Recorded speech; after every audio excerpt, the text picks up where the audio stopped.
சென்னை பெருங்குடி பகுதி தனியார் நிறுவனத்தில் 10 ஆண்டுகளுக்கு மேலாக பணியாற்றிய ஊழியர்களுக்கு அதன் நிறுவனர் கார் பரிசளித்து கௌரவித்துள்ளார். பெருங்குடியில் செயல்பட்டு வரும் தனியார் நிறுவனம் ஒன்று 10ஆம் ஆண்டில் அடியெடுத்து வைத்துள்ளது. இதன் ஆண்டு விழாவில் ஊழியர்கள் மற்றும் அவர்களது குடும்பத்தினர் கலந்து கொண்டனர். அப்போது 10 ஆண்டுகளுக்கு மேலாக பணியாற்றி வரும் 25 ஊழியர்களை தேர்வு செய்து 20 லட்சம் ரூபாய் மதிப்பிலான SUV கார்களை தனியார் நிறுவன உரிமையாளர் பரிசளித்தார்.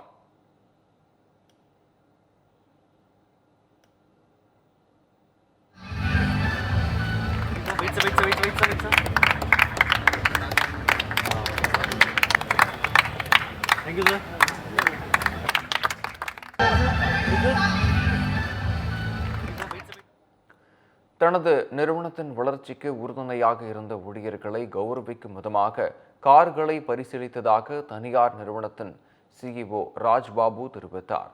அமெரிக்கா, கனடா போன்ற வெளிநாடுகளில் இருந்து பணியாற்றும் ஊழியர்களுக்கும் கார்கள் பரிசளிக்க ஏற்பாடு செய்துள்ளதாகவும் கூறினார்.